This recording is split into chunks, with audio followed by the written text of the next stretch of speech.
Love Yours, an experimental podcast. Welcome back to Love Yours, Season 3. I'm your host, Charlotte Chidera, and this is the final episode of the season. This season, we've been reading Chidera Eggerue, aka The Slumflower's What a Time to Be Alone. Now, on last week's episode, we was talking about gratitude. We spoke about love and pride, the need and want for love, enjoying the season, being kind, the ride or die mentality, being honest with yourself, the fixer mentality. I mean, we've been on a whole journey. And I can't believe the journey's almost over. If you just joined us, please go back to episode 1 and listen to the introduction, because this episode is the conclusion. And I'm going through the final pages of Chidera's book. So, the final pages. Chidera talks about forming attachments to expectations only create disappointment. This is a massive problem of mine. I think from the research I've done and the therapy I've been in, based on experiences I've had as a child, my attachment style as an adult has played out as quite an anxious one. So I form attachments easily, and especially around expectations. I'm often left disappointed, and not just in romantic expectations, across the board, in all my relationships, family, friends, colleagues, associates. I think it comes back to me always expecting people to treat me how I treat them, and then being disappointed when they don't. And so Chidera stresses that you can't have attachments to expectations for this reason. She says you should focus on yourself rather than how you think you should react.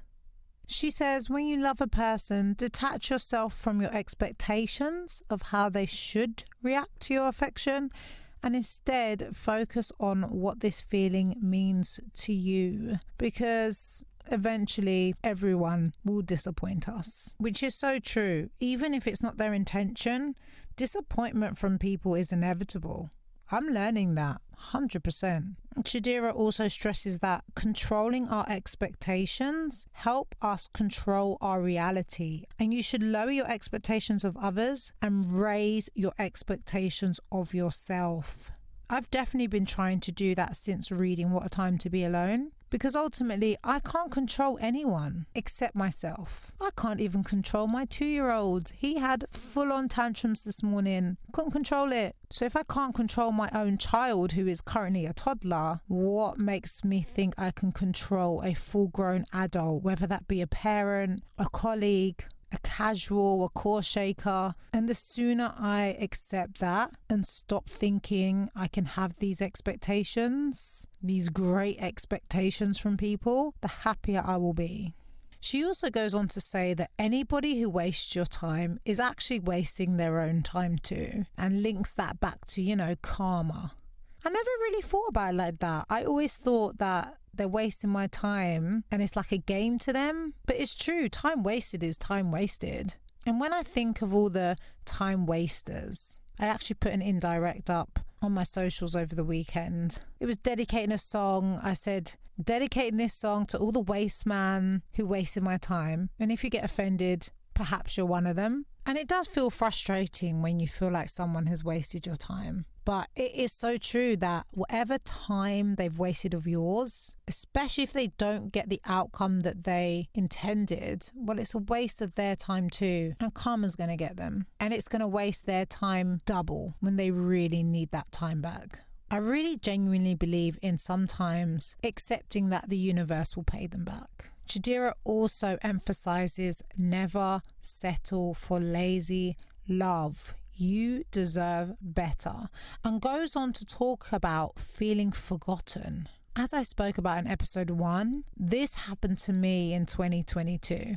She says you'll only ever feel forgotten when you're around the wrong people, and that makes so much sense. And that is why I cut down my inner circle in half and in half again. Because that quarter of my circle in comparison to the whole circle were the only people who in my lowest of low, when I wasn't living my best life, when I wasn't inviting them on a motive when it wasn't all about shots and dancing and adventure. They didn't forget me. They made me feel seen and loved and remembered, even when I didn't see, love, or remember myself. So if you have someone, family, friend, colleague, core shaker, casual, who makes you feel forgotten, they're not meant to be around you. They're the wrong person for you. Gosh, we're really getting through the book now. We're almost at the end. And Chidera goes on to talk about becoming your own peace and entertainment and getting lost in yourself. This is now my Sundays. So I have 2 to 3 days a week where I'm free from being a mother. And Sundays are usually one of them. I don't make plans on Sundays. Sometimes I make plans with myself of what I want to achieve, but I have purposely set aside Sundays. And don't get me wrong, sometimes I do feel very lonely on a Sunday. Sometimes I do reminisce about that being quite a family day and the fact that that doesn't exist anymore. But most Sundays, I just have such peace or entertainment, whether that's binging a Netflix series, listening to my favourite music, going out and socializing, sleeping. I get lost in myself on Sundays. And you know what? It really starts my week correct. I used to hate Mondays and I don't anymore because I have a wholesome, full me, my day Sunday. So by Monday, I'm ready to get back involved. I'm re-energized, I'm refreshed, I'm feeling good.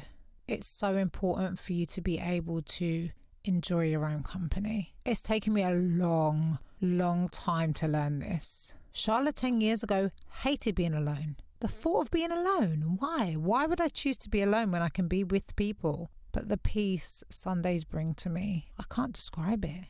Talking of peace, Chidera then goes on to say, don't let people make you feel your reaction to their toxic behavior is because you are the problem. I've had this recently, with my casual. Being called dramatic, or I'm overreacting, or I'm being sensitive.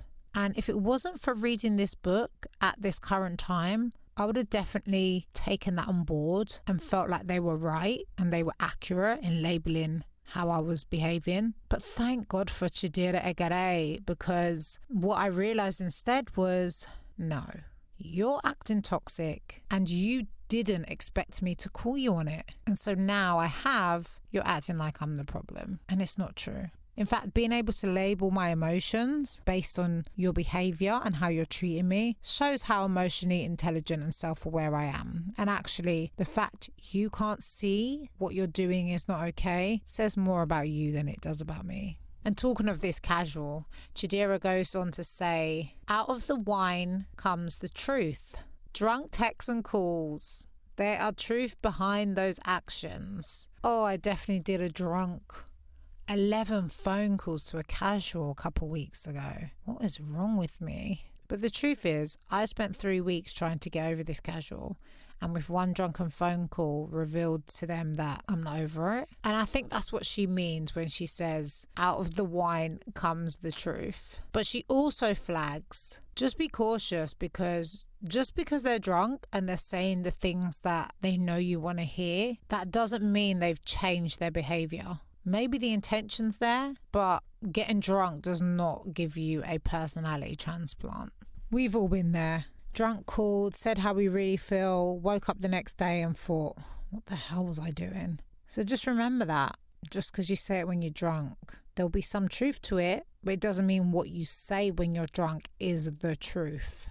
And so I carry on reading. I'm literally a handful of pages from the end of the book now. And Chidera talks about mistakes being a must. She said they build perspective, character, and experience. As someone who's made plenty of mistakes throughout their lifetime, I'm full of perspective, character, and experience. But the key is, once you make your mistakes, do you learn from them? And how do you implement what you've learned into the next relationship, interaction, person? Because even though you've made a mistake and you do everything you can to rectify it and learn from it, that doesn't mean the person who was impacted by your mistake has to forgive you. And you have to be at peace with that. And you have to accept that that's okay. I just know moving forward, I don't need to make those same mistakes with someone new to hurt them or impact them in a negative way.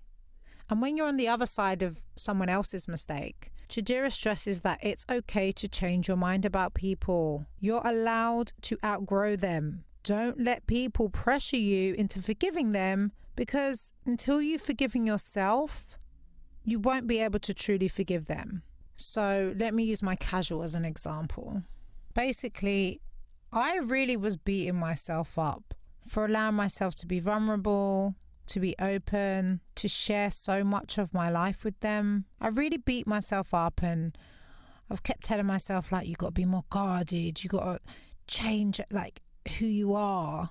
You can't be like this with new people. But it was only reading this book that made me realize, no, I have to forgive myself. Because how this has turned out is not necessarily a reflection of something I've done wrong.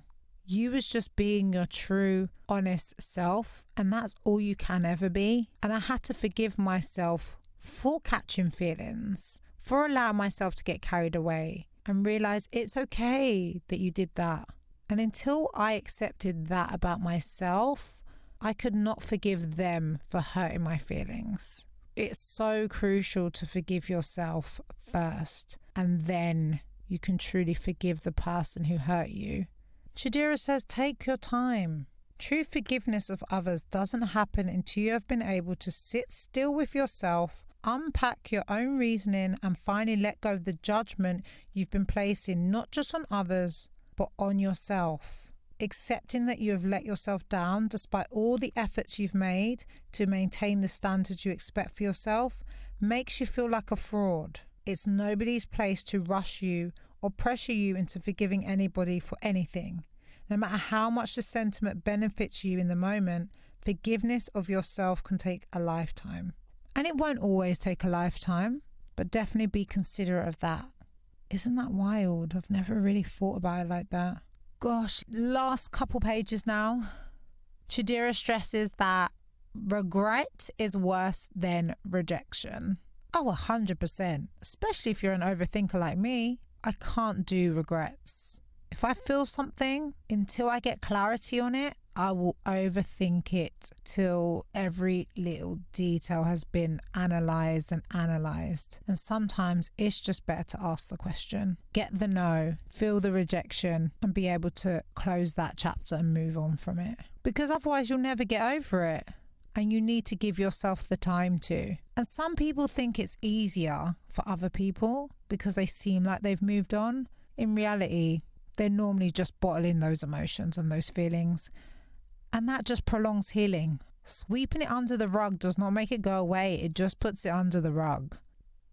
Another thing as we wrap up this amazing What a Time to Be Alone book, Chidera talks about work on your offline relevance as much as your online one. So accurate. So many people, and I find this in the Gen Z generation a lot more. I work quite closely with them because of the nature of my job. Care so much more about how many people follow them online than how many people like them in real life. I'm lucky I'm a millennial, so I don't fall into that Gen Z category.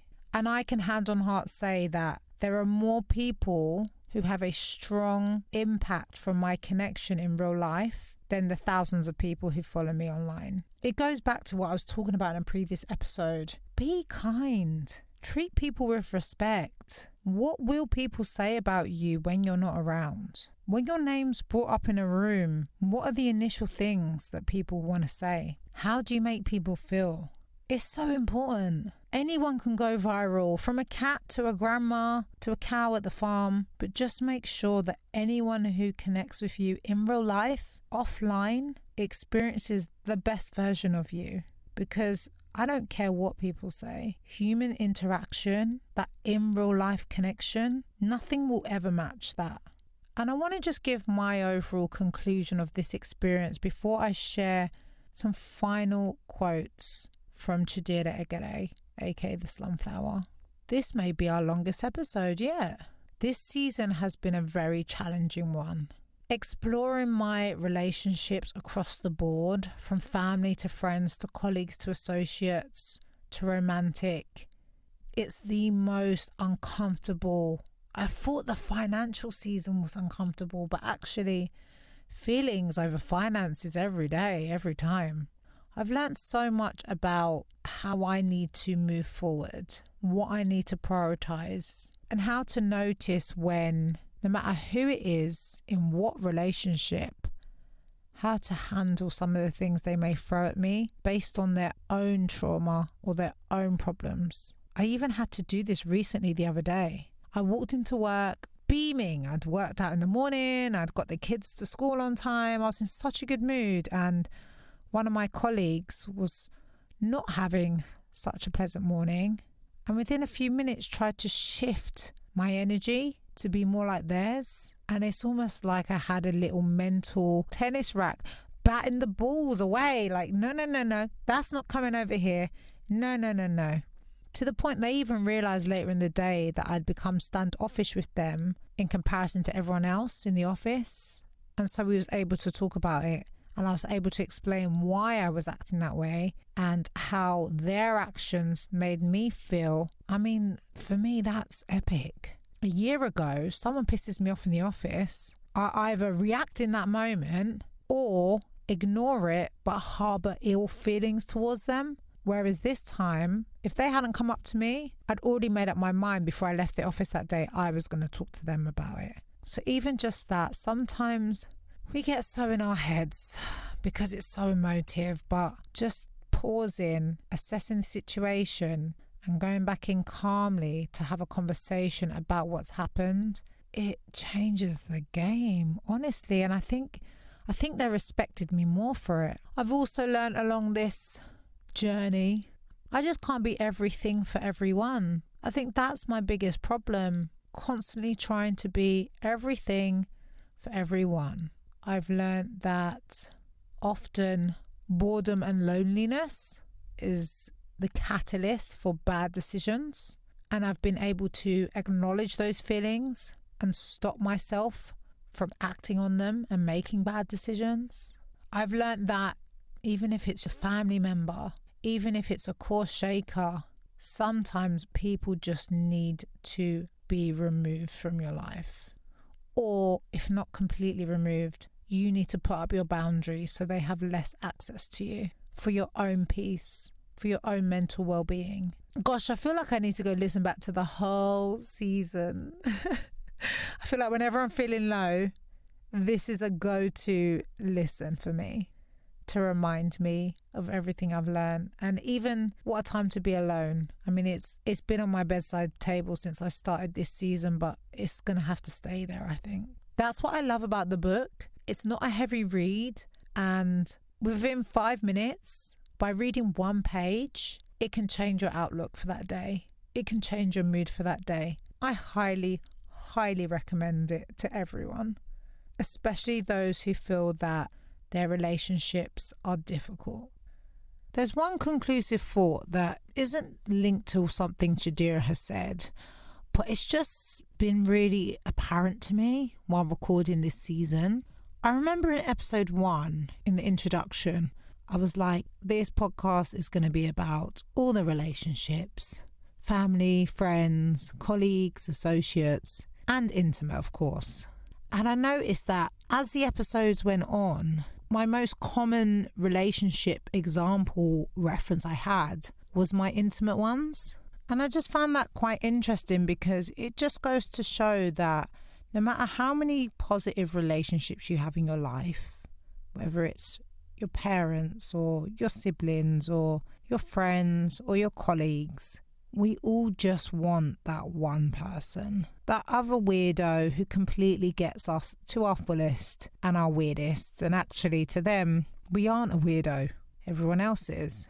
So yeah, I just thought that was quite interesting, that considering I wanted to base this season on all relationships, my most regular relationship I referred to was a core shaker or a casual. Maybe that just says a lot about me, but I think it's so funny in life how no matter how many people love us, if we don't have that one special person, we feel like there's some love lost there or there's some love missing.